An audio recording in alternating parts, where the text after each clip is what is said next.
Breaking this morning, heartbreak in the nation's capital. Right now, an urgent search and rescue operation is underway in the frigid Potomac River after a deadly mid-air collision at Reagan National Airport. Here is what we know right now. According to the FAA, just before 9 last night, a regional American Airlines jet inbound from Wichita, Kansas, collided with an Army Black Hawk helicopter.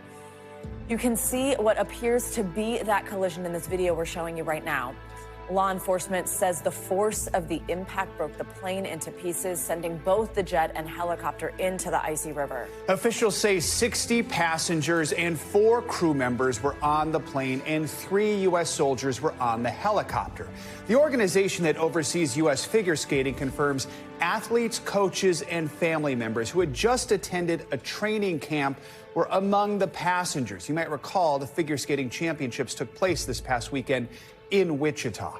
NBC Washington reports more than 30 bodies have now been recovered during search and rescue operations, citing 2 sources familiar with the search efforts. Officials say those efforts are complicated by the ice in the Potomac and the darkness. It's a highly complex operation. The conditions out there are extremely rough for the responders. It's cold. They're dealing with relatively windy conditions. Wind is hard out on the river. Newly sworn in Defense Secretary Pete Hegseth said on X that the Pentagon and the Army are investigating the crash. And in a post on Truth Social, President Trump called the tragedy a terrible night, saying the situation, quote, should have been prevented. Good morning. Thank you for joining us. I'm Joe Fryer. And I'm Savannah Sellers. We, of course, have live team coverage this morning of this breaking tragedy. We're going to begin with NBC News correspondent Ryan Nobles, who is at Reagan National Airport. Ryan, good morning. So I know we are expecting an official update a little bit later this hour, giving us more on the search and rescue effort. Just walk us through where everything stands right now, including those recovery and rescue efforts, as well as the investigation. Joe and Savannah, good morning. And as the sun begins to rise over the Potomac River here behind me, and we're starting to get a sense of the scale of this tragedy, it's becoming more and more apparent that this is a worst-case scenario, that this American Eagle commuter airline, a direct flight from Wichita, Kansas, attempting to land here at Reagan National Airport, collided with a Black Hawk helicopter, an Army helicopter. And at this point, there is no sign that there are any survivors. There were 64 people on board that plane, and there were a number of Army soldiers that were on board that Black Hawk helicopter. There have been a massive effort, search and rescue effort, in the icy Potomac River all night long. Some 300 first responders have been on the river, along the shore, doing everything they can to try and recover the bodies, search for anyone that may have survived this crash. This is a very difficult and arduous process. The waters are icy cold. It has been a freezing winter here in Washington, D.C., and it's also been terribly windy here over the past 24 hours, which is complicating that search and rescue progress. So far, our local affiliate here in Washington has reported that at least 30 bodies have been recovered during this search and rescue operation. But as the time ticks away, the possibility of finding any survivors to this awful crash continues to dwindle. But law enforcement authorities say that they're going to continue the work until every single person has been recovered. Joe and Savannah. And Ryan, we mentioned a moment ago having some information like the figure skaters. What do we know about those who were on board at this point?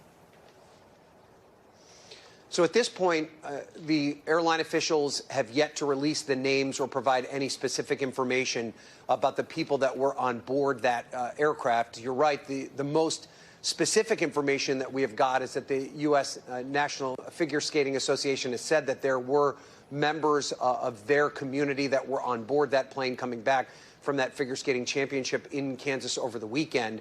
But this is something that the lawmakers from Kansas, the 2 senators, have said likely is going to impact the Wichita community in a major way. This is a flight that recently just began here in Washington, D.C. It's only been in operation for about a year, but it is a direct path for people from Kansas to come to the nation's capital. So it is likely that there are many people from the Wichita community that are going to be impacted by this.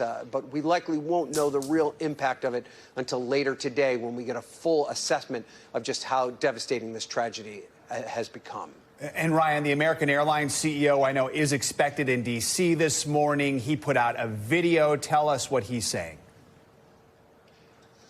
So at this point, their focus right now is on the people that were on board that plane and supporting the search and rescue effort to try and recover anyone that may have survived, but then at the very least, make sure that every single one of those bodies are recovered. But he has promised a full investigation into what went wrong here. Take a listen to what he had to say. Our efforts are focused on the needs of the families and the loved ones of our passengers and crew members. And we're so grateful for all of the actions of the first responders. We're actively working with authorities on response efforts and as well cooperating fully and engaged with the NTSB on its investigation. We're deploying all of our resources right now in response to this accident. American's care team has been activated, and they're on their way to assist passengers and their families. Now, it's important to keep in mind the dynamics of this airspace in Washington, D.C., which people that don't live here may not be familiar with. It is a very active airspace for helicopters in particular. There are military helicopters, law enforcement helicopters that are regularly moving up and down the Potomac River and in and around the Washington, D.C. area, ferrying military officials, government officials from different government office buildings in this community. So it's not uncommon to see these Black Hawk helicopters in the sky. And it is a regular custom for those helicopter pilots and for these airline pilots to be able to communicate and be aware of the air traffic between those two different types of aircraft and the same airspace that they are inhabiting. Now, the other thing that is certainly going to be under review here is the volume of traffic that comes in and out of Reagan National Airport. It is not a big airport, but it is very conveniently located just over the river into Washington, D.C. So it is a favorite for people that are coming in and out of Washington on a regular basis, making it one of the most highly trafficked runways in the United States, perhaps in the world. And that has been a point of contention for lawmakers and officials here in this community as to whether or not an airport this size can handle that volume of traffic. The air traffic controllers here are some of the best in the world, but it appears that in this particular situation, it was just a combination of a lot of bad things happening all at once that led to this awful tragedy and what appears to be an incredible loss of life. Complex is one way to describe the airspace above D.C. We're going to talk with some experts about that in just a moment. Ryan, thank you so much. Yeah, we appreciate you being out there for us. Let's now bring in NBC News White House correspondent Yamiche Alcindor. Yamiche, good morning. Let's talk a little bit about what we've heard from the president. Two different statements here, an official one from the White House and also one on Truth Social, his social media platform. What's he saying? That's right. Well, within minutes of this tragedy, we started hearing from White House officials, and in short order, the White House put out an official statement. I want to read part of it to you. It says, "I have been fully briefed on the terrible accident which took place at Reagan National Airport. May God bless their souls. Thank you for the incredible work being done by our first responders. I am monitoring the situation and will provide more details as they arise." Now, that was President Trump from the official White House statement. But then the president also started really looking for blame publicly, and he posted on Truth Social this statement. "The plane was on a perfect and routine line of approach to the airport. The helicopter was going straight at the airplane for an extended period of time. It is a clear night. The lights on the plane were blazing. Why didn't the helicopter go up or down or turn? Why didn't the control tower tell the helicopter what to do instead of asking if they saw the plane? This is a bad situation that it looks like it should have been preventable and prevented, not good." So that is President Trump already in some ways trying to search for how this happened, and also maybe already starting to place blame on where he thinks the tragedy could have been prevented here. So, Yamiche, the Secretary of Transportation is Sean Duffy. He was sworn in just 2 days ago on Tuesday, so he's just 1 day into the job, and this happens. He was at that overnight news conference. Tell us what he's saying and just explain what the DOT's role is in this investigation. Yeah, well, as you said, Sean Duffy just started his tenure as the new transportation secretary, and he's going to be trying to really give support as well as understand how this tragedy could have happened and also how it could be prevented. Because as Ryan said, this is a very, very busy airspace. I know so many of us that live in Washington, D.C. looked up and said, that could have been me, that could have been my friend. So my heart is breaking, and I know so many people in the federal government that I was talking to overnight, their hearts are breaking. But take a listen to what Sean Duffy said about the role that he hopes his agency will be playing. We are going to offer full support to those on the ground, to the mayor, but also to the NTSB, who is going to be conducting the investigation in this matter. We are going to provide all the support that's necessary. There'll be a review of what happened here tonight. And after the FAA studies what happened, we will take appropriate action if necessary to modify flight paths and permissions. So as you heard there, Sean Duffy saying that the Department of Transportation is going to do everything that they can to help people and help the federal government as it relates to this investigation and whatever changes need to be made in the interim at Reagan National Airport. Joe, Savannah. Yamiche, the first 100 days are busy for any president, of course, and we know the president has certainly been busy on his agenda, whether it's cost cutting or reshaping government. But do we now expect this to become the president's focus over the next few days? Well, this is certainly going to become a priority for President Trump. It's true that he has a lot of things he wants to get done on his agenda, but this is really going to be the first big tragedy of his new administration. It hasn't even been 2 weeks since he took that oath of office, becoming the 47th president, and now he has on his hands something that is going to be taking the resources of the federal government to really try to understand why this happened, how to prevent it, and also he's going to have to in some way step in the role of consoler-in-chief, because already, as our local NBC affiliate said, 30 bodies have been pulled from this water. Their number might go up. So he's going to have to also be offering support to the families, Americans who are waking up this morning without their loved ones. So this is going to definitely be something that's going to be a top priority for President Trump as he continues to navigate his agenda and the first few weeks of his presidency. Joe, Savannah. And Yamiche, I know it is supposed to be a busy day in Washington with a lot of confirmation hearings right there in the same city where this happened. As far as we know, are those things moving forward? As far as we know right now, everything is moving forward when it comes to confirmation hearings, but that could all be changed given the fact that you also have lawmakers who are going to be looking to see which constituents of theirs need support, because it's, of course, going to be the people who may have passed away on this flight, but also family members who may be trying to navigate how to deal with this tragedy, trying to figure out how to find their loved ones. So there's going to be a lot on the lawmakers' plates, both the senators and the House members. So we could maybe look out to see if they end up adjusting their schedules in these confirmation hearings. The other thing is, though, that this cabinet, the president's going to need all of the people, all of his staffers and all of his cabinet members to be in there. As we said, Sean Duffy just got in that job. So they could be ending up prioritizing these confirmation hearings to get this done so that the federal government has the personnel in place to continue to respond to this tragedy. Joe, Savannah. Yamiche, thank you so much for joining us. Let's bring in aviation expert John Cox for more on what could have caused this crash. John, good morning. Let's make it very clear. We don't know, and it is going to take a long time to investigate, but we've seen this footage, which appears to show the moment of the crash, given this complex airspace and the aircraft involved. Just what are your first impressions of this? The first thing that I saw and thought about is this is going to take time. It is a complex situation, and we need to have patience to let the investigators do their job. It is very routine for a jet to land on this runway. I've landed there countless times. It is also routine to have military helicopters pass below you while you're approaching this runway. That is also routine. The air traffic controllers at Reagan National are some of the best in the world. So all of these are questions that the investigators are going to look at in depth. The cockpit voice recorder from the jet is going to be a key piece of evidence. And also the air traffic controllers, the interviews with those controllers, what they saw and what the helicopter replied to their instructions. All of these are fundamental questions.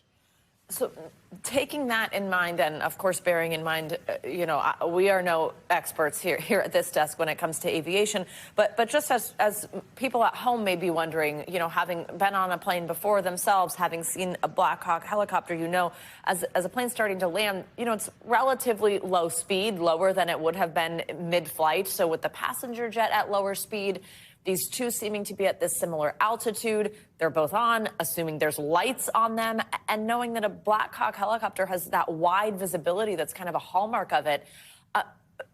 Could there have been blind spots? Like, does it seem to you unusual that one wouldn't have seen the other? Is that even a possibility? I think that the visibility from the Black Hawk is something that the investigators will certainly look at in great depth. The jet, based on information we've seen from things like Flight Radar 24, was at its normal approach speed, at its normal altitude, and on its normal ground track. In other words, it was where it should have been. The air traffic controllers, according to the tapes that we've heard so far, issue instructions for the Black Hawk to see the jet and to pass behind it. And there's ambiguity or there's question about exactly what the Black Hawk's response was. The investigators are going to certainly look at that. So the fact that we don't yet know whether the Black Hawk saw the jet, if they did, what actions they were taking. And so they have more questions right now than answers.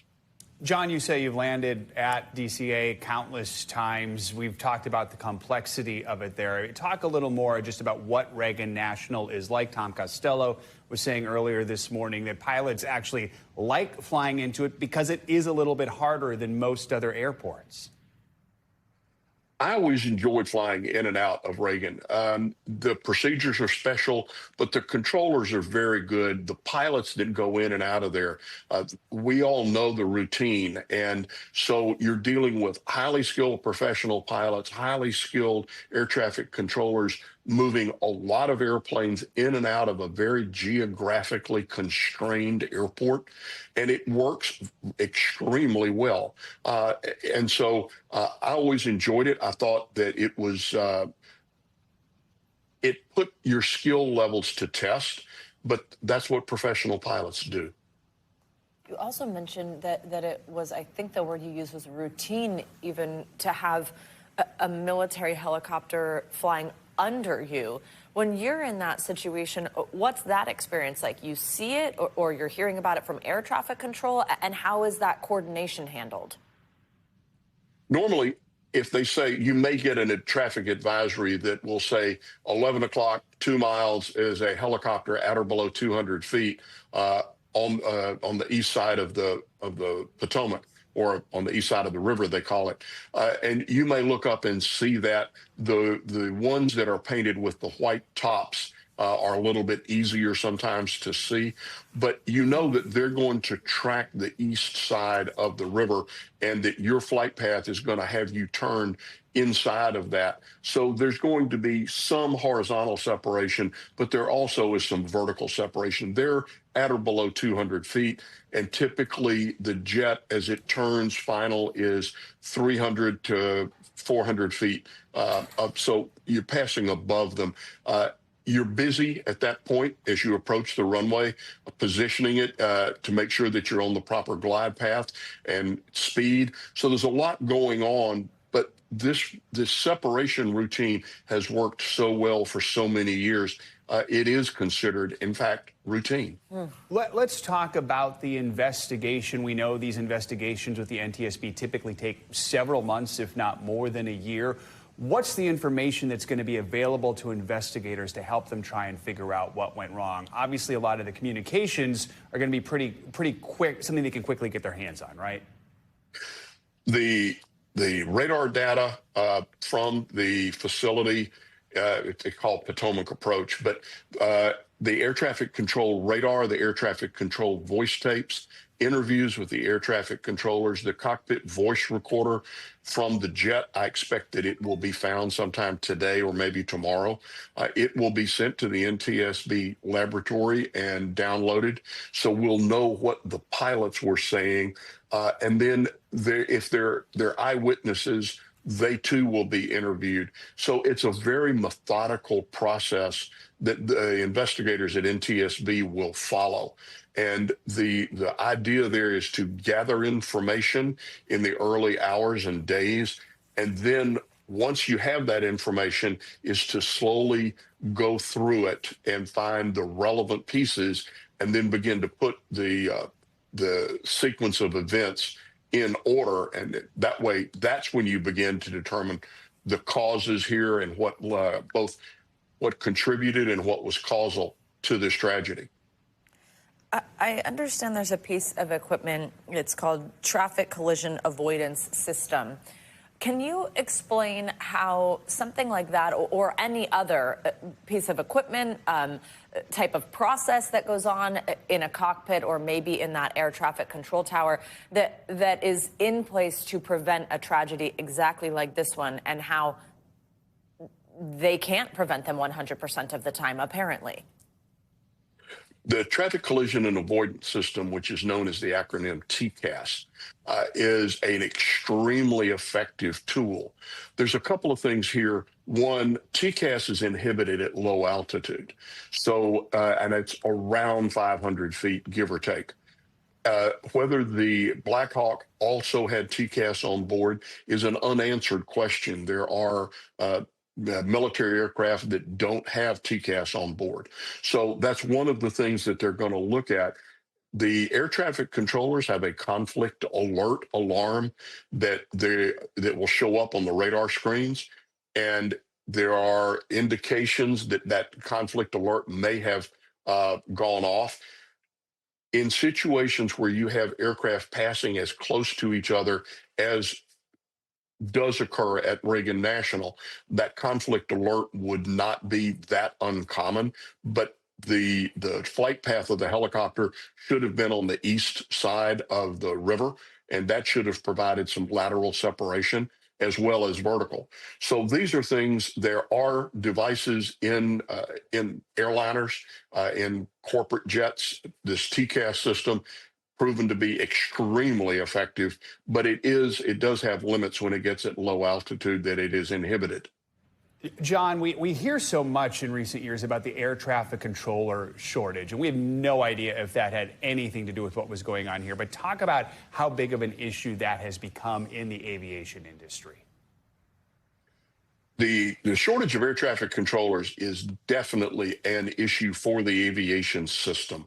As to the workload and the time on duty and things like that of these particular controllers, we don't know that yet. NTSB will ask those questions. So we can't say yet that there is a direct contribution to this tragedy by the fact that we have a shortage of air traffic controllers. We can say that the aviation system needs more highly qualified controllers, and that FAA is increasing the training, but we need to increase it even more. We need to get full performance level controllers to fully staff all the facilities within our country. John, I'm wondering, based on the way a moment ago you described kind of the east of the river, we're going to pull up kind of a map here, a graphic. If you could talk through what you mean with this on screen. You've mentioned the helicopter should be flying to the east of the river, so the right side of the screen for people at home. We can see the approximate crash site. Can you, using this map, explain what would be routine and what it seems happened here? Where you see the term Potomac River, the helicopter should be to the right of that and flying along the coastline, the river's bank, where you see it says DC. It should be pretty well tracking right along that line. The jet will come over that, and then turn to a line with runway 33, which is, you can see there. And the apparent a general area of the impact was about half a mile, 6/10 of a mile off the end of the runway. So the jet would be letting down through an altitude of around 200 to 300 feet, probably closer to 200. The helicopter should have passed behind them. As to why that didn't occur, that's going to be a central question for the NTSB investigators. And John, is this the type of investigation you expect is going to last several months, or could some of the pieces come together rather quickly? I think we'll see a preliminary report come out relatively quickly, but the final report, I would say, would be 18 months out. John, for people who might be surprised to learn, the way that you put it, routine for, it sounds like a jet and a military aircraft to be within a margin of even 100 feet of each other, it sounds like it is what you said could be routine upon landing. And then a tragedy like this happens. Do you think changes will be made to the airspace, how military and commercial aircraft share the space, when they share the space, what happens when a plane's landing? I think they'll certainly look at that, but we don't know the track of the helicopter. And until we do, and we know what the helicopter saw and what they acknowledged seeing, and that they were to follow to, quote, pass behind the jet, that's going to be central. And so until we know what happened and the track of the helicopter, to even consider whether there's going to be airspace adjustments is probably premature. This system has worked so effectively, so well for so many years that changing it, I'm not sure that until we know more, I'm not sure that it's warranted. With so much of the wreckage in the water, and as daylight comes up, we'll get a better idea of what that actually looks like. How much of a challenge does that create for the investigation? The fire department said earlier the water is about 8 feet deep, so not as deep as, say, if it were in an ocean. But does that create some challenges when it comes to the investigation, or do you expect they'll be able to get all of the pieces they need to get in order to do this thorough investigation? I have great confidence that they will be able to recover the wreckage and to find the recorders, the flight data recorder and the cockpit voice recorder. It is going to be very challenging. That water is very, very cold. These divers are highly experienced professionals, and so they will meticulously get the wreckage, and NTSB will be right there with them to evaluate it and to photo document to the very best of their ability the post-impact condition of the wreckage. All of these become bits of evidence that the NTSB investigators will use to assemble the sequence of events. John, just as Joe pointed out a moment ago, when it comes to things we've heard a lot about, like an air traffic controller shortage, again, not that we know that anything like that is related here, but that issue, there's been some issues of planes on runways clipping wings, something like this. I've seen some sentiment online kind of like, why have there been so many of these issues? Why are we seeing so many aviation issues? And people kind of being like scared just to take a routine flight. As somebody who's spent so much time in a plane, in command of a plane, and as an aviation expert, what would you say to people who this morning are thinking, what's going on with commercial air flight in the U.S.? A couple of things to remember. One, aviation has become so safe. It is the safest form of transportation ever designed by humankind. And that remains true today, even in the light of this tragedy. It is also, because it has gotten so safe, anytime there is any form of an abnormality or an unusual occurrence, it makes the news. So the number of events that we have seen with airplanes getting close to each other has been highly reported, and the number in some cases has come up a little bit. There are certainly people that are taking steps to try to remedy that, and no one in aviation safety considers it to be acceptable.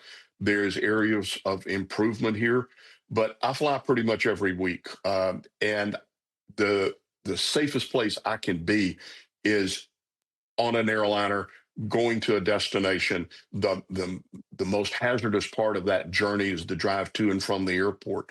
So I would caution people, even in light of this tragedy, we will find out what happened. There will be adjustments made, but the aviation safety system remains intact, and it remains the safest form of transportation that people can use. Certainly feels like when I was younger, we saw many more major tragedies like this than we see today. So in many ways, it is still as safe as we've ever seen it. John Cox, thank you so much. We'll probably be checking in with you throughout the morning. We really appreciate your expertise. Yeah, thanks for spending so much My time pleasure. with us. We are now joined here on set by Anthony Roman. He's a former commercial pilot.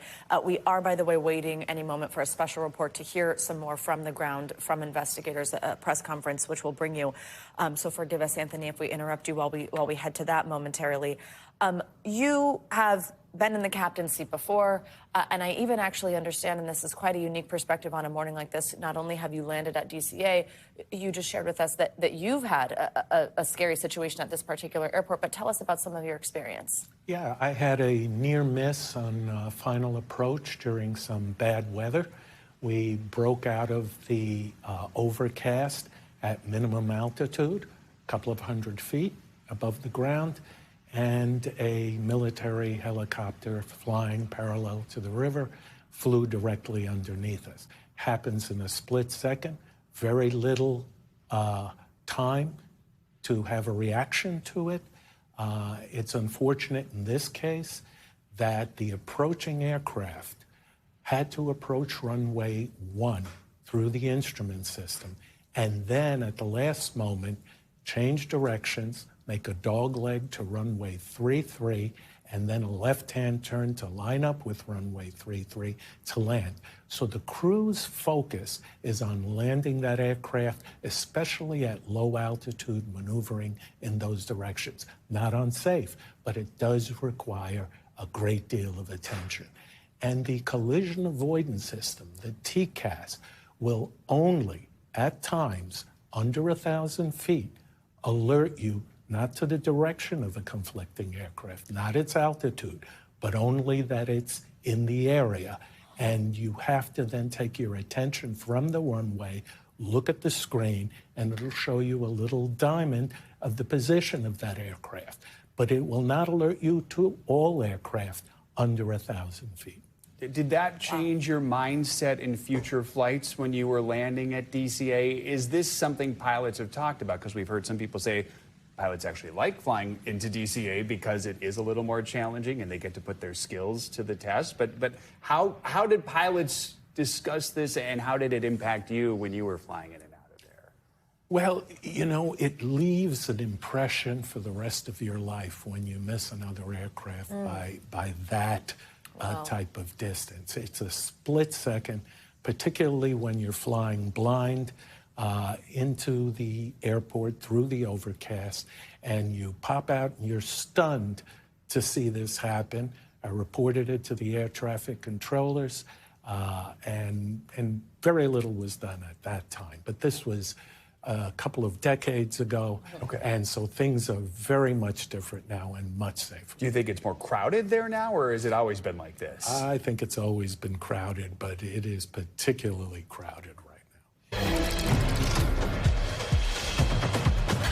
We are following the very latest out of our nation's capital this morning, where the sun is rising on what is now a massive recovery operation in the icy waters of the Potomac River. Last night, shortly before 9 p.m. Eastern, an Army Black Hawk helicopter collided with an American Airlines regional jet above the river near Reagan National Airport. You can see the moment of impact right there. Now, according to American Airlines, the flight was traveling from Wichita, Kansas yesterday, carrying 60 passengers and 4 crew members. The fire chief now says everyone on board, including the 3 military members on the Army helicopter, everyone is feared dead. This morning, we're learning several of those passengers were actually part of the U.S. figure skating community. Some were athletes, coaches, and family members heading back to D.C. from an event in Kansas. We know now that at least 28 bodies have so far been recovered from the wreckage. Just moments ago, we heard from both federal and state officials on the ongoing operation. Let's listen to some of that. The this point, we don't believe there are any survivors from this accident. So we are now at a point where we are switching from a rescue operation to a recovery operation.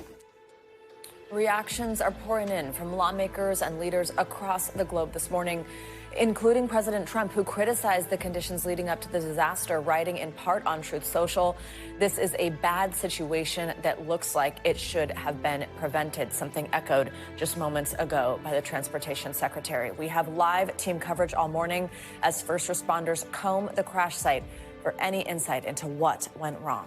Good morning. Thank you so much for joining us on a busy day. I'm Joe Fryer. And I'm Savannah Sellers. Let's get right to NBC's Ryan Nobles. He is in Arlington, Virginia for us this morning. That is where Reagan National Airport is. Ryan, thank you for being here.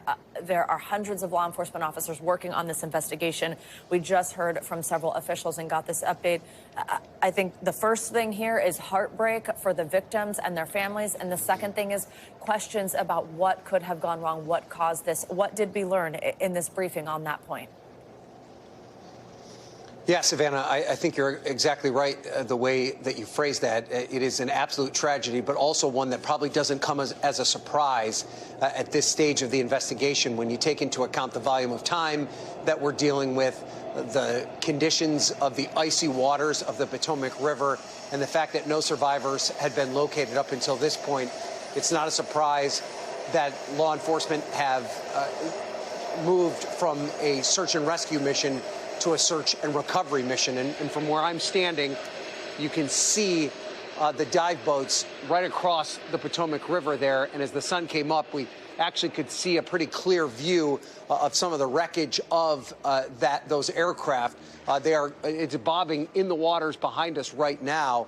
And you can see those dive teams going in and out of the water, attempting to locate those bodies. And what you heard from law enforcement and the first responders in this press conference and the local officials is that they were going to do everything they possibly could to recover all 67 bodies that are in those icy waters. We're told that as many as 27 bodies have already been recovered, and that process will continue all day long. This is now an effort to try and connect the loved ones of these individuals that have died in this awful tragedy. The CEO of American Airlines saying that their care team has already been activated. They have members here in Washington, members in Kansas to meet with the families. They've set up a 1-800 number so family members could call and seek and get information as to whether or not their loved ones were on this plane. And then begins the investigation to figure out why this happened. Washington, D.C., this airport in particular, is a heavily trafficked airspace. There are hundreds, maybe thousands of airplanes that take off and land at this airport on a daily basis. And there is a tremendous amount of helicopter traffic as well with the government and military installations that are in and around Washington, D.C. And it's not uncommon for these airplanes and helicopters to share the same airspace and to navigate that without any sort of incident. So something obviously went wrong. We've heard a little bit of the air traffic conversation, of the communication between the helicopter pilot and the airline pilot. That doesn't provide enough information to find out and explain why that Black Hawk helicopter ended up colliding with the airplane. But you heard from Sean Duffy, the new Transportation Secretary, who we should point out was just confirmed this week, who said that they will do everything that they can to determine why this crash took place, and that the NTSB is now leading the investigation. So there is still a tremendous amount we don't know at this hour, Joe and Savannah, but perhaps the most important bit of information right now is that the investigators are confident that not a single person survived this awful tragedy here in our nation's capital. Joe and Savannah. And Ryan, what adds to the heartbreak is knowing that there were relatives and friends of people who were on the plane at the airport at Reagan National waiting for that plane to land to greet those people. We are learning about some of the victims. I mean, what do we know at this point?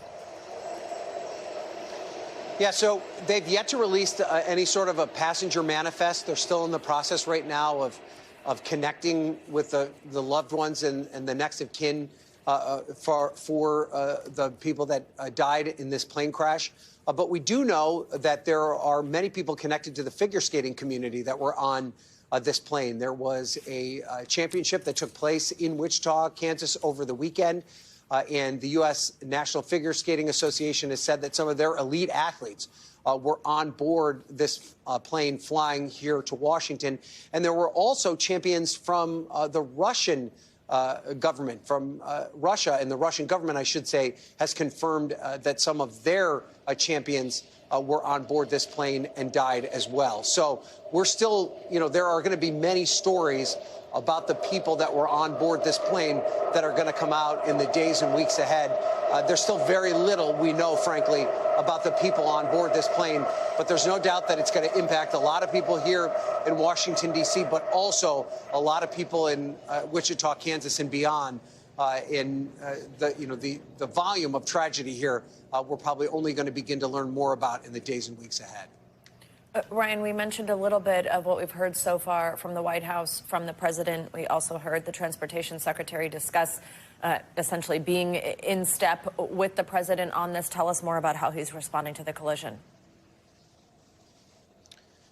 Well, the president, frankly, had somewhat of a peculiar response on his Truth Social page, where he went on his page and kind of asked a lot of the same questions that many Americans are asking as to why this accident would have taken place on a clear night in an area where there is a tremendous amount of vehicular and not vehicular, I should say, aircraft traffic. And it's not uncommon for these aircraft to be able to manifest that and to be able to handle it. And he's asking the same questions that many of us are about why this took place. What's uncommon is that you generally don't see the president of the United States go to a social media account and raise the same questions that we are asking. Generally, he has access to more information. And the question is, how much has he been briefed on this? How much information has he been provided? It was obviously a military helicopter that was involved in this plane crash. And so there is a military and Department of Defense interface in this as well. The Defense Secretary Pete Hegseth has also said that the Department of Defense will be involved in the investigation as well. So we know the president's been briefed. We'll have to wait and see if we'll actually hear from him at some point today. The Transportation Secretary, Sean Duffy, was his representative here at this press conference earlier today. But there's a lot more that we expect to hear from the federal government throughout the day as well. All right. Ryan Nobles, thank you very much. We're joined now by Anthony Roman, who is a former commercial pilot and has been with us for the past several minutes listening to this news conference here. We heard the Transportation Secretary say that in the lead up to all this, everyone was in what he called a standard flight pattern, something that was not unusual. Obviously, something unusual must have happened. Our Tom Costello says air traffic control was in touch with both. The chopper was told to be behind the airplane. Something appears to have gone wrong. Based on what we're hearing so far, what's going through your mind is, we know it's going to take some time before we know the cause of this, but what is it you're hearing and paying attention to? Well, it's critical that when a helicopter is going to cross the landing path of a jetliner, that they have both electronic and visual understanding of where that aircraft is. However, at DCA, at that low altitude, on a very clear night, there are a tremendous amount of lights. You have an approach lighting system that's flashing and directing the pilot towards the runway. You have blinking lights. You have a aircraft landing spotlight on air traffic control that spins around white and green, letting pilots know that that's the correct airport to land at. You have background lights in Washington, D.C., and both aircraft are flying at reasonably fast speeds, even for landing. The CRJ likely about 140, 150 miles an hour, and that close to the ground. There's very little time to be looking around, particularly when you're initially approaching runway 1, and then you're asked to switch direction and go to runway 33, which would require the pilots at low altitude to make a dog-leg right-hand turn and then a left-hand turn to line up with runway 33.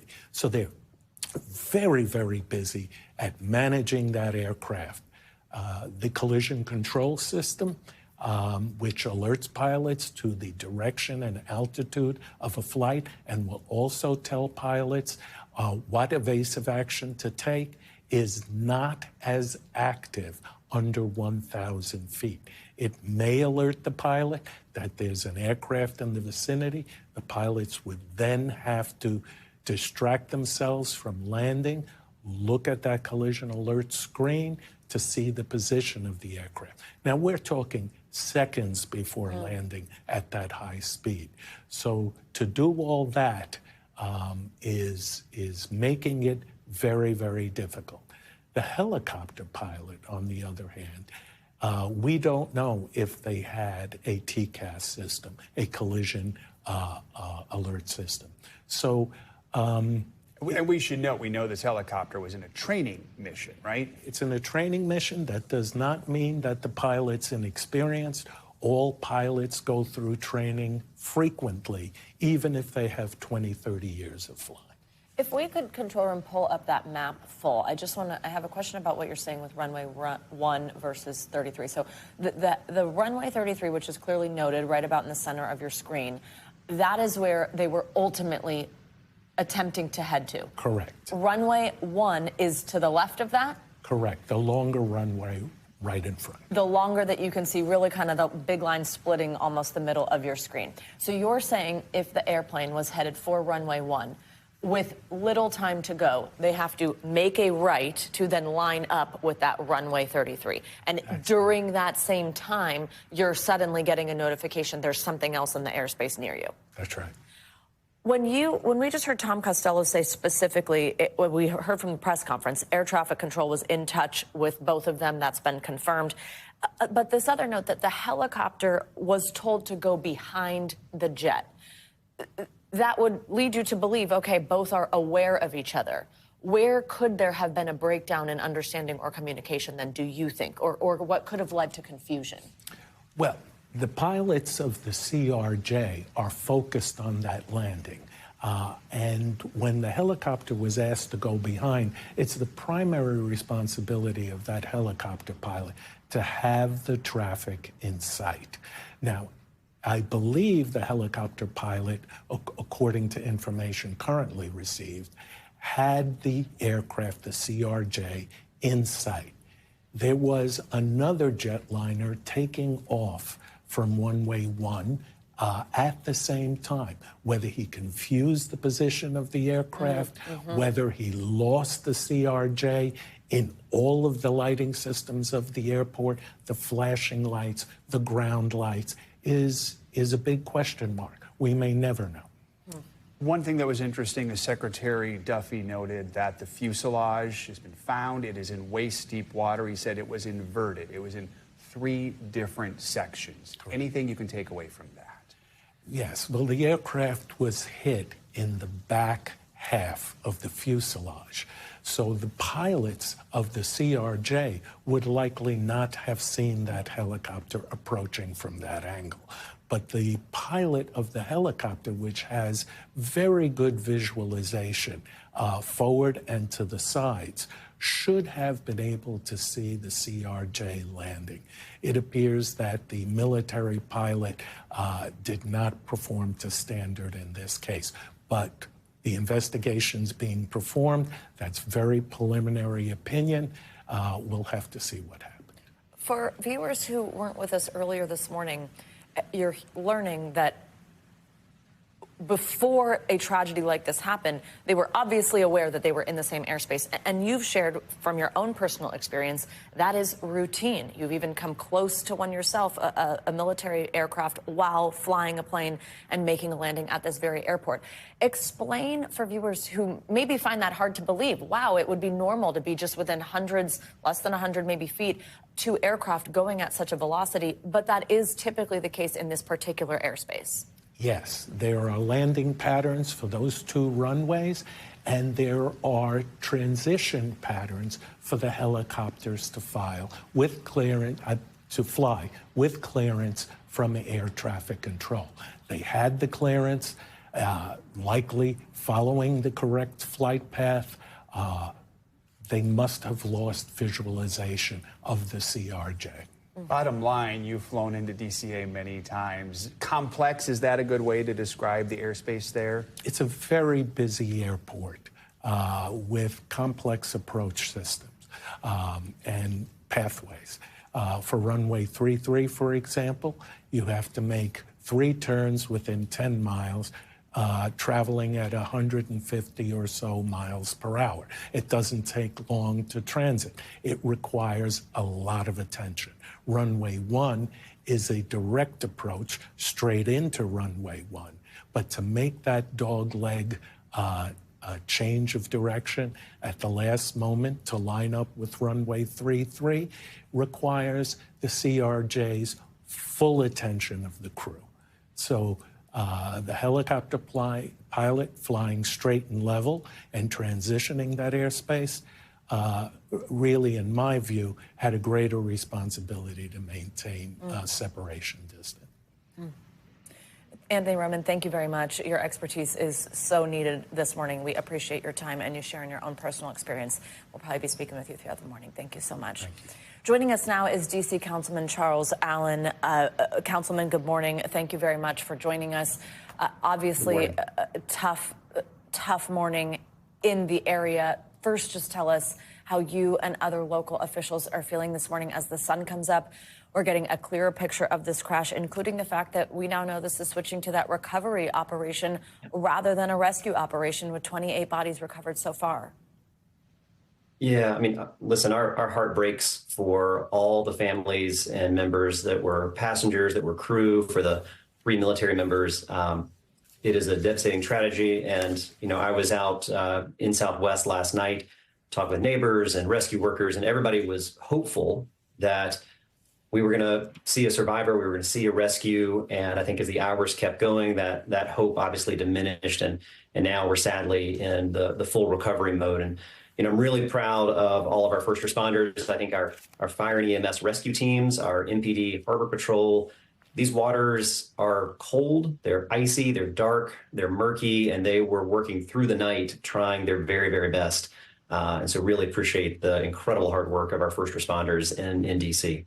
An issue you're probably familiar with, Reagan National, the subject of a bit of tug of war. People who would like to add more flights into it, people who believe that given its size and proximity, it is at capacity. We keep hearing from pilots who say it is a complex airspace when you add in all of the helicopters that are there. For that reason, many pilots like flying in and out of DCA because of the challenge. Do you think change is going to be in discussion right now, that this is a sign that maybe the airspace is too crowded? I think it's certainly a possibility, but I don't want to get ahead of that because we need an investigation to go through. DC is no stranger to a lot of air traffic. We are a big city, over 700,000 people call DC home. That's more people than the population of Wyoming, more people than the population of Vermont. So we're a big city. We're not unaccustomed to a lot of air traffic. And I represent the district along the waterfront, and helicopters come up and down that on a regular basis. So we really need to understand what went wrong here, because clearly something did, and that should help guide and inform what decisions we've got to take next. Councilman Charles Allen, we appreciate your time this morning, thinking of you and your community as you deal with the days ahead. Absolutely. Thank you very much. Appreciate it. We will be on this story throughout the morning. We are going to turn just for a bit to the heated exchanges on Capitol Hill yesterday as Robert F. Kennedy Jr. faced his first Senate confirmation hearing for Secretary of Health and Human Services. RFK Jr., a former Democrat, was grilled on some of his previous controversial statements. Some have included conspiracy theories as well as opposition to both vaccines and abortion rights. If confirmed, he would lead more than a dozen federal agencies that focus on the health of Americans. And amid widespread concerns over his qualifications for the role, he's just the latest of President Trump's cabinet nominees to face little pushback from Republican senators. Democrats, however, did not hold back in their attacks on his long history of anti-vaccine skepticism. Here's a little bit of how he responded. News reports have claimed that I'm anti-vaccine or anti-industry. I am neither. I am pro-safety. I support the measles vaccine. I support the polio vaccine. I will do nothing as HHS secretary that makes it difficult or discourages people from taking it. In my advocacy, I've often disturbed the status quo by asking uncomfortable questions. Well, I'm not going to apologize for that. NBC News Justice reporter Ryan Riley joins us now for more on this. Ryan, good morning. That actually went on for more than 3 hours yesterday, the questioning. No public opposition to his nomination at this point from any Republicans. But what has the reaction been like following this first hearing? Yeah, I mean, obviously, this was going to be a controversial issue coming in. Obviously, with RFK is sort of different from a lot of these other nominees in that he does have that history as a Democrat, right? So it was a question of whether you're going to see some more aggressive questioning from Republicans, but that wasn't really the case. We did see the more questioning from Democrats about that history on vaccines, where he's sort of been all over the map on that. And, is now saying, his own children are vaccinated, but a few years ago had said that he wishes he could go back and he would pay anything to make sure that his children weren't vaccinated if he could go back in time. So, it's sort of all over the map. And I think that that's sort of the environment that we're in. There's so many things happening all at once. And, with all of these hearings coming up today, it's a matter of what's going to grab any attention. And if any one thing can grab a lot of attention. But I think with, the confirmation of Pete Hegseth, that sort of set the standard for where these a lot of these nominations are going, and Democrats are, I think, putting up their opposition, but whether that has any impact on the Republicans who really are potentially at play here is a different question. Ryan, RFK Jr. will be back on Capitol Hill this morning for what's known as a second courtesy hearing with the Health, Education, Labor, and Pensions Committee. This is because we have to keep in mind the HHS Secretary oversees things like the FDA, the NIH, the CDC. Who are you keeping an eye on today? What are you watching out for? Yeah, I mean, I think you want to definitely, I think the questions from Republicans are the ones you want to look at. But I think that the Republicans, here we saw how they have gone in some of these other cases before. And there's these tremendous pressure campaigns that they come under. And there's been threats of, primarying them. And, you have to look at when are they up for their next nomination, right? And do they really want to sort of put it all on the line and deal with all the harassment to their office that they have to deal with if they oppose any of there's really only people, I think, who are, ultimately at play here, who are sort of, catching a lot of heat in other cases when they've opposed any of Donald Trump's nominees. So, this is sort of the Trump campaign, the Trump administration, rather, has made it very clear that this is like sort of an all-in situation for them, and they expect all of the Republican members to sort of fall in line. And that does appear to be what a lot of the Republican senators are doing, despite, privately what I think some of them would express about some of these nominees. And, it's been an ongoing theme that if this was sort of a private vote rather than a public one, we might have some of these votes fall in a much different way. And Ryan, that may be the case also for a couple other of the picks, because there are notable hearings this week for others as well. Kash Patel and Tulsi Gabbard, notably, both will be in the hot seat this morning during their own confirmation hearings. Gabbard's up for Director of National Intelligence. Patel was the choice for FBI Director. What topics are likely to come up in those hearings, and do you expect the response from Republicans to be similar to what you just outlined?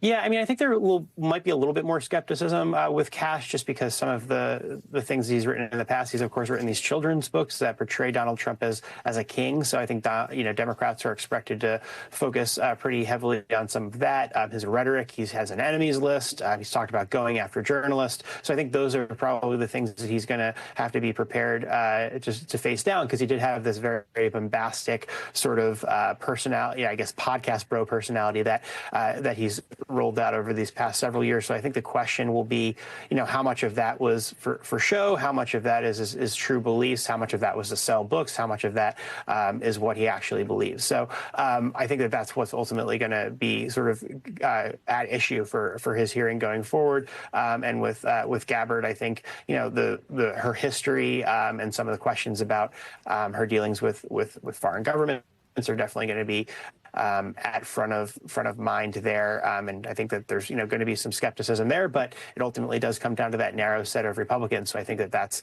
sort of probably where Democrats are going to be trying to aim their questions at something that might be able to convince their colleagues or give their colleagues some second thoughts about confirming either of those choices. All right, Ryan Riley, this will be unfolding today. Thank you very much. We do want to get to another major story today in the Middle East. Hamas has released an additional 8 hostages. The Red Cross vehicles lined up to take the 3 Israeli hostages and 5 Thai nationals who were abducted during the October 2023 attack back to Israel. And just before their release, 2 of the hostages shared an emotional embrace as they waited to be transferred from Hamas to the Red Cross. For more, let's bring in NBC News Chief International Correspondent Keir Simmons, who's in Tel Aviv with the latest. Keir, good morning. What can you tell us about this exchange today? Hey, good morning. Well, it was pretty harrowing, honestly, not like some of the exchanges that we've seen, particularly 29-year-old Arbel Yehud, who was taken through the crowds. We actually saw her face as she was pulled through huge crowds of Palestinians in Gaza, in Khan Yunis, and honestly, she looked frightened. We were here in Hostage Square in Tel Aviv watching it with many Israelis who also looked frightened, and it just wasn't the kind of, I mean, it's always bittersweet, right? Because there are so many hostages who are still being held, even when some are released, and 3 Israeli hostages released today. So that's the good news. But at the same time, this just wasn't like some of the hostage releases that we've seen previously. It's got the Prime Minister Netanyahu, furious. He's condemning the scenes and has held back the release of more than 100 Palestinian prisoners until he says there can be guarantees that future exits do not look like this. And so I think we're at another moment where this fragile ceasefire is truly looking fragile. It's still holding. Israelis are still holding out hope. And of course, there are 3 Americans. I'll just tell you finally, we actually caught up with Steve Witkoff, President Trump's envoy, here in Hostage Square. He was absolutely mobbed with people saying thank you and thank you, President Trump, and surrounding him. We got a word with him. He did tell us that 1 hostage will be released on Saturday, which we took to mean 1 American hostage. But again, what they're going to have to resolve now is what happened today and how to not have it look like that again and not have it feel like that again. Keir, that's exactly right, and thank you for explaining all that to us. We are also now hearing that the Israeli government says it's going to delay releasing more than 100 Palestinian prisoners that were part of this deal. Walk us through more details on that and what that could mean, implications for this ceasefire and for the hostage releases moving forward. Yeah, I mean, that's the point, really. We don't know that many. We don't know more details about that delay. And listen, each hostage release is different. For example, and this is a crucial part of it all, some of the hostages were serving or had served in the Israeli military. Some are civilians. So that we now the last of the female civilians has been released.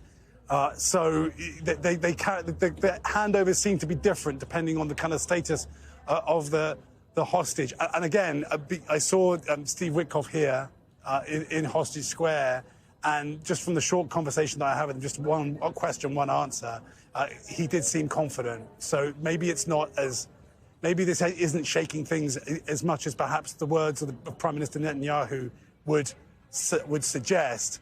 But it is difficult. I mean, it does look pretty awful, doesn't it, when the vehicles that Hamas are driving with hostages in them can't get through, apparently because of the crowds. The Red Cross vehicles can't get closer, and then those hostages have to be pulled through these huge numbers of crowds.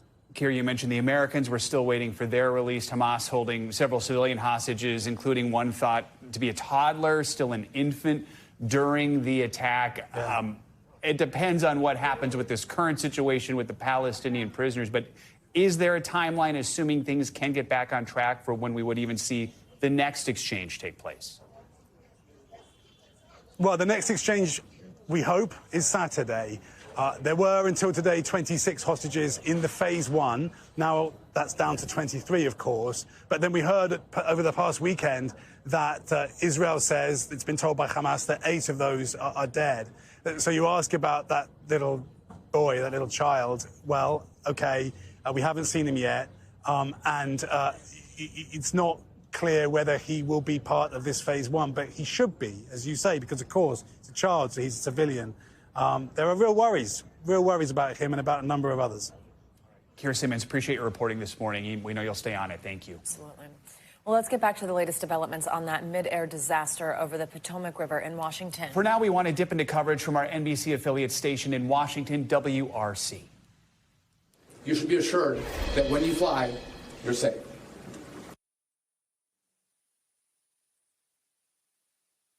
Another question that Secretary Duffy responded to, and I was asking him if it was common for a helicopter to go through this path. He said it was, that this was a standard flight path, and that the flight path of the American Airlines plane, that was a standard flight path. So it is just more figuring out what happened in that situation. So we'll play that for you a little later, but as far as NTSB and the investigation, we're going to hear from them a little later in the day. But right now, the focus, the American Airlines CEO said, is on the families and making sure they are consoled and cared for. There are resources in place both here in D.C. and in Wichita to help those families out, because we know there are 67 lives who were involved here, and 64 of those were on that American Airlines plane. Back to you. Juliana Valencia reporting live for us inside Terminal 1 there at Reagan National. Juliana, thank you so much. Just such a sad situation. I know a little while ago, a couple of hours ago now, it seems like it was more recent than that, we spoke with a guy who's been an airline pilot for decades, Robert Katz. He was fantastic in kind of putting things into perspective. I believe we have him on the phone again right now. Robert, can you hear us? Okay, not quite yet. We're going to be getting him ready, and we'll talk with him. I know we all want to know what he makes of hearing what everybody said during that press conference, because he is so familiar with flying. Right. What does this sound like? Yeah, and the fact that, it was stressed several times, particularly by the Transportation Secretary, that everything was standard. Everything, people are wondering, was a helicopter? Of course. He says, no, everything was standard up until that moment. Yeah, so something happened. Yeah. Joseph Olmo is standing by outside Reagan National Airport. It's a familiar place where you get dropped off by a family member or your Uber or Lyft when you're going in to catch an American Airlines flight and head, right on the other side of that wall, Joseph. That's where you check your bags and get your tickets. Just talk to us about what you're seeing right now and how operations and the mood is. What's the mood at the airport right now? It's just the faces that I'm seeing are faces of sorrow. There are not a lot of people at the airport right now, which is why I wanted to just show you, what does Reagan National Airport look like about 12 hours after a terrible, terrible aviation tragedy? Well, here alongside Terminal 2, which you mentioned, Jumi, is a place where so many people are familiar with this. This is where you get dropped off from your mom or your dad, or by your mom and your dad, or by an Uber, and you come here and you walk through these doors to check in for your flight. And you can see the roads are closed here.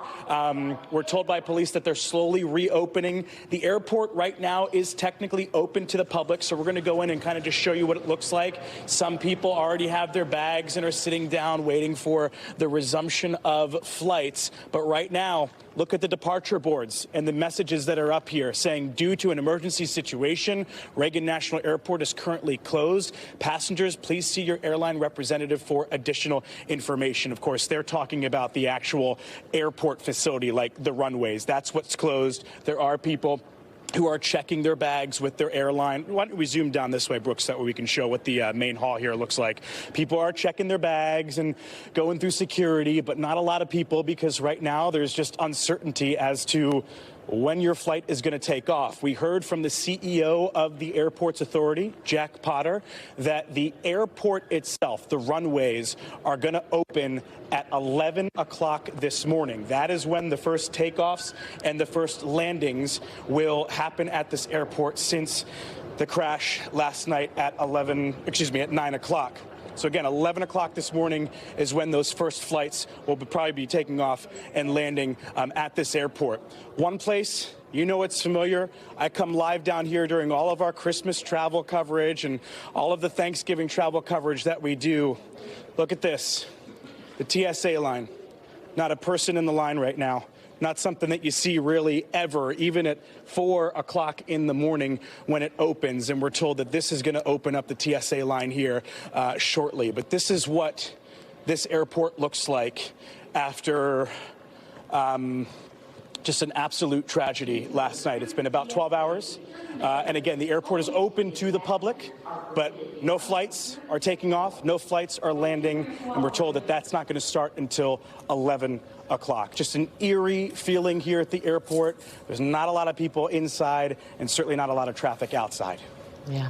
Joseph Omo inside Reagan National. We appreciate that perspective coming from the outside up to that ticketing level down to security. I saw a few people with some bags there, so maybe you can talk to them, Joseph, get their feeling about traveling later today, and we'll check back in with you in just a little bit. Joseph Omo live for us at an airport, still waiting to open at 11 o'clock. Joseph, thank you. All right, some new information to report. This coming from the National Transportation Safety Board, and a source there is telling us that none of the black boxes have been recovered yet from the crash scene. So that's something that people it's one of the first things you want to focus on, because it gives you information, not just voices, but data from the instrument panels and all that kind of thing. So the NTSB saying the black boxes have not yet been recovered. And even though they're in 8 feet of water, the wreckage, with them talking about the wind and the currents move, you wonder if the black boxes have been moved down the river closer to the National Harbor and the Woodrow Wilson Bridge. It's going to take a long time to find him, possibly. Yeah. We want to bring in Robert Katz now. We spoke with him earlier this morning. He's been a pilot for decades, had some really great insight to share with us before the press conference. Robert, thanks for joining us again. I want to talk to you, we all want to talk to you after this press conference. What did you make of it? Did you hear all of the conference? Yes, I did, and I have to agree with everything that was stated. I am convinced that this incident was entirely preventable. Very sad to hear. Yeah, Robert, can you, obviously you've been a commercial pilot. Have you flown in and out of Reagan National Airport, and particularly that runway? Can you tell us a little bit about the conditions flying in and out there? I have not flown myself as a pilot out of Reagan National Airport. I have been in there several times as a passenger. It's always a harrowing experience. I'm very uncomfortable with the idea of any aircraft arriving on runway 33. I believe that is a runway that should have been decommissioned about 50 years ago. In the past 5 decades, the volume of helicopter traffic up and down the east side of the river has exploded exponentially, and it just makes the use of runway 33 no longer compatible with the state of aviation in the D.C. area today. And Robert, you know, you emailed us early this morning. We very much appreciate that, especially with all of your expertise. You had some maps in the email, and you also had some audio. Explain to our viewers what you sent us. Okay, well, what I gathered from this incident, based on publicly available information, is from a source called liveatc.net. From there, I'm able to hear the audio communication between the controller in the tower at Reagan National speaking to both the pilot of the American CRJ and the helicopter. The controller advised the CRJ pilot that he was changing his runway from runway 1 to runway 33, and that he was cleared to land on runway 33. Then we hear the controller advised the helicopter pilot of the presence of the CRJ. The helicopter pilot acknowledges this. A few minutes later, the helicopter pilot is asked by the controller if he still sees the CRJ in sight. The helicopter pilot reports clearly that he does have this aircraft in sight, and then the collision occurs. Of course, the question at this point is, why did this happen? Where was the failure? I think it's easy to explain that when you're a pilot of an aircraft, you've got a lot going on in the management of your own aircraft. You can report traffic in sight. Something will then take place inside your own aircraft that distracts your attention or divides your attention away from monitoring the position of this aircraft that you're supposed to be looking at, and all of a sudden you lose sight of them. I did see since we spoke last, I did see a radar image that apparently is not publicly available yet, so I can't verify its authenticity, but it does appear that this helicopter was coming from the north, southbound along the east side of the river and then drifted toward the west, either in front of or directly under the CRJ that would have been descending to runway 33. It does appear, based on this information, if it is accurate, that the fault for this incident is going to fall squarely on the helicopter pilot.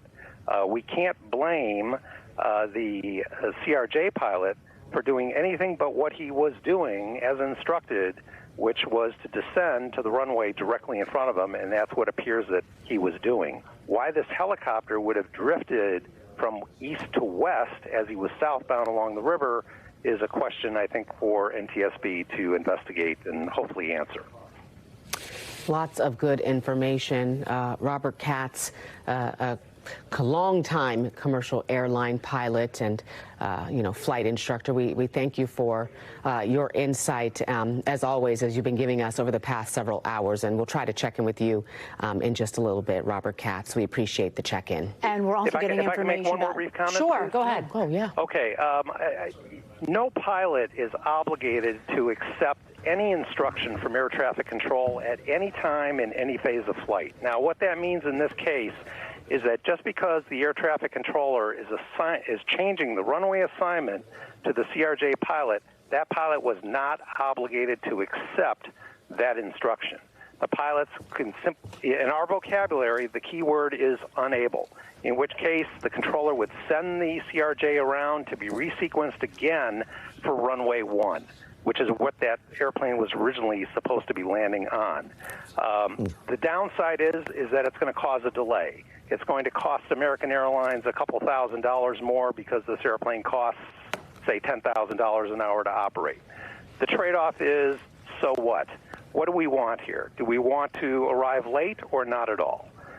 So I would hope that any pilot who's flying at a national airport understands the relationship between arriving on runway 33 and this high volume of helicopter traffic running up and down the east side of the river, and that makes arriving on runway 33 a precarious choice whenever it is offered to a pilot, and a pilot is under no obligation to accept it.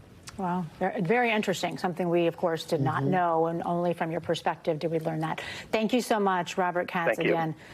Also know National Harbor Plaza and the piers closed because of debris from this accident overnight. We're hearing from Prince George's County Executive.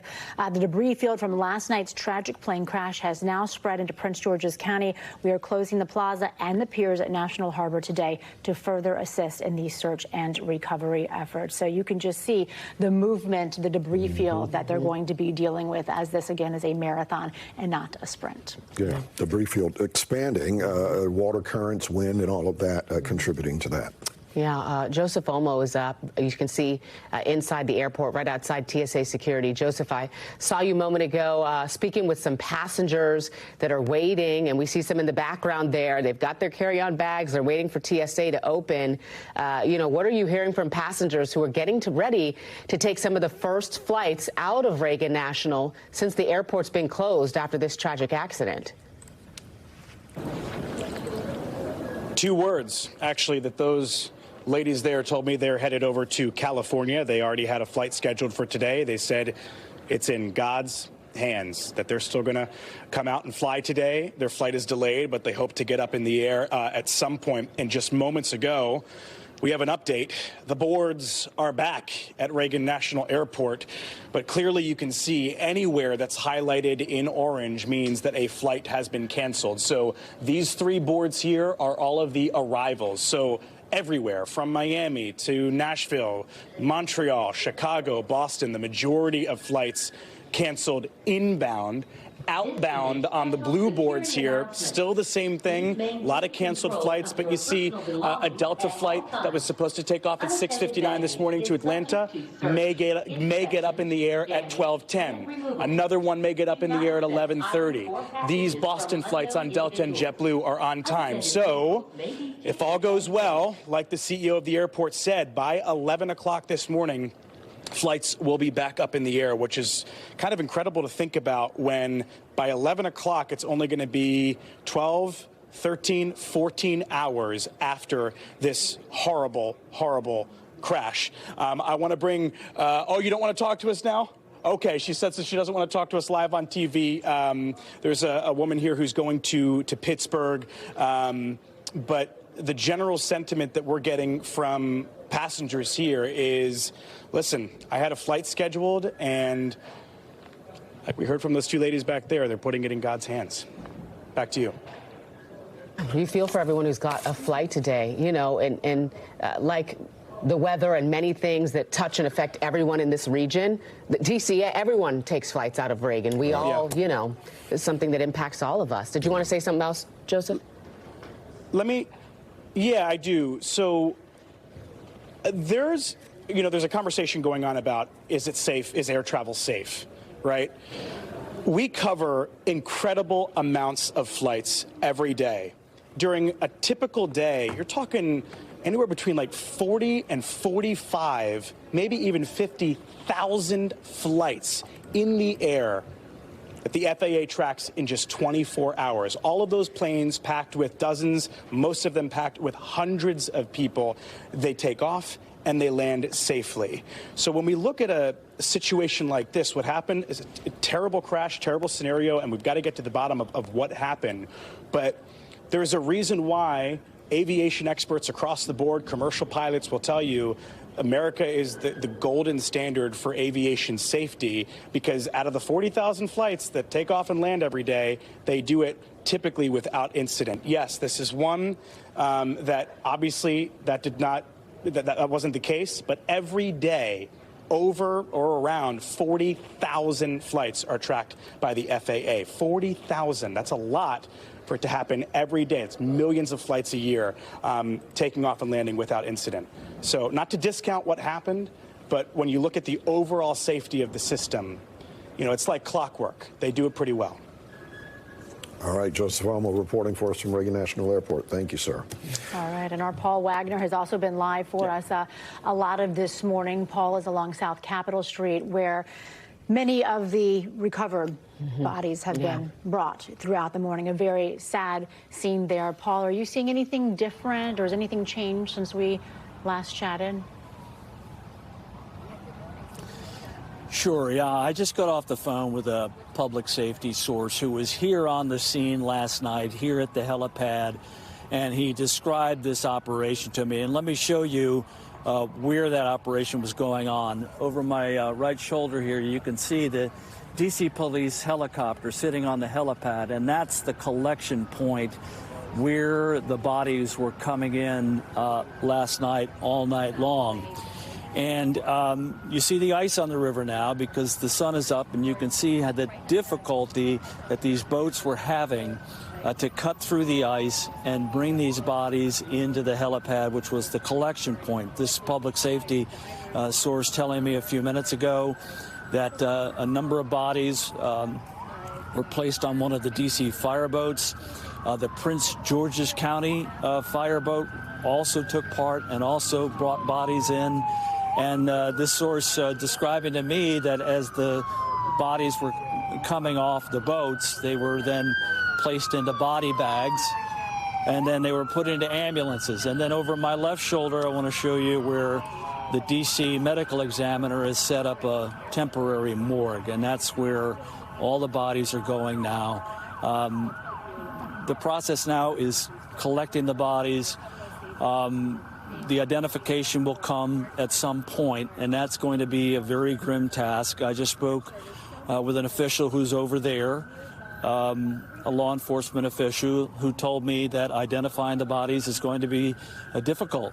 They're going to have to use a number of different methods to get those identifications. At the last count that we had was that 27 bodies had been recovered from the plane and 1 from the helicopter. But this official also told me that the numbers continue to fluctuate. It more than likely has gone up. We've been listening to the fire channels and listening to what the boats have been doing out on the river. We were listening to some conversations that they were bringing in additional remains, but as we've been standing here for the last hour or so, we have not seen any additional fireboats coming in with remains.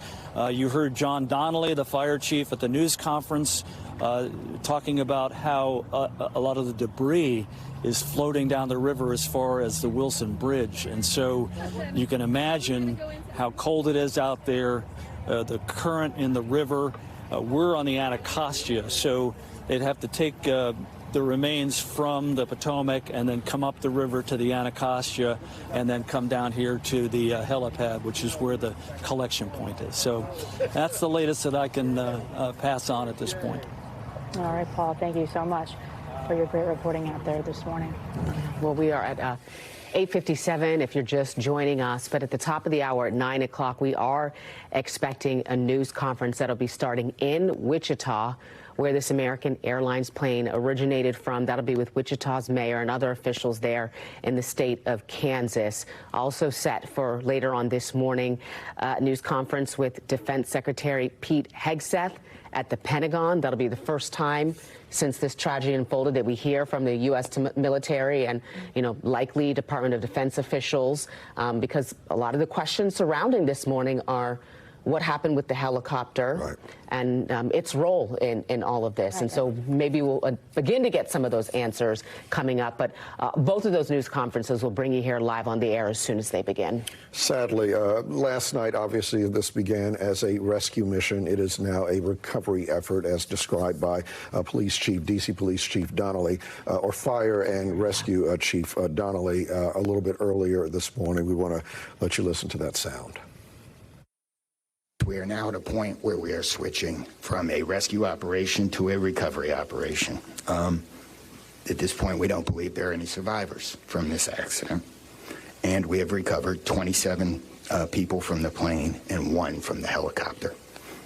Thanks for watching. Stay updated about breaking news and top stories on the NBC News app or follow us on social media.